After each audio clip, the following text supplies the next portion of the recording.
Hi అందరికీ నమస్తే. Welcome to Sairam TV. రాయితీ రుణాలపై బీసీ ఈడబ్ల్యూసీ శాఖల మార్గదర్శకాలు. యూనిట్ స్థాపించాల్సిందే. బీసీ ఈడబ్ల్యూసీ కార్పొరేషన్లు మంజూరు చేసే స్వయం ఉపాధి రాయితీ రుణాలకు ఎంపికైన లబ్ధిదారులు యూనిట్ స్థాపించాల్సిందేనని ఆయా శాఖల మార్గదర్శకాలు జారీ చేశాయి. ఎమ్మెల్సీ ఎన్నికల కోడ్ అమల్లో లేని ఉమ్మడి ప్రకాశం, నెల్లూరు, రాయలసీమ జిల్లాలో రాయితీ రుణాల మంజూరుకు అర్హుల నుండి సోమవారం వరకు దరఖాస్తులు స్వీకరించారు.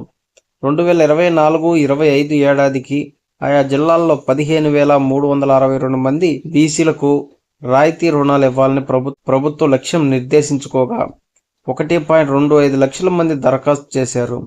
2,611 మంది ఈడబ్ల్యూసీ వర్గాల వారికి రాయితీ రుణాలు అందించాలని నిర్ణయించగా 45,000 దరఖాస్తులు వచ్చాయి.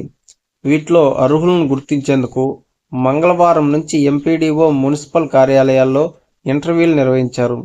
ఈ నేపథ్యంలో లబ్ధిదారుల ఎంపికపై ఆయా శాఖల జిల్లా అధికారులకు స్పష్టమైన మార్గదర్శకాలు జారీ చేశాయి.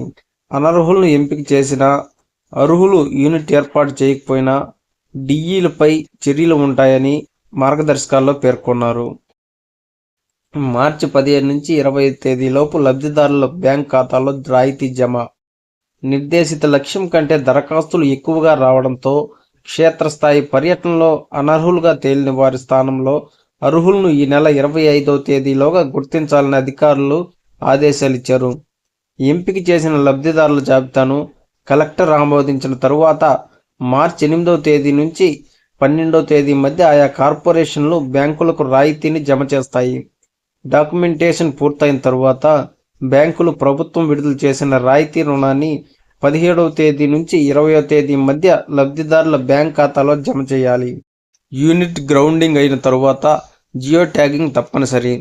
వాటి ఫోటోలను నిర్దేశిత పోర్టల్లో అప్లోడ్ చేయాలి.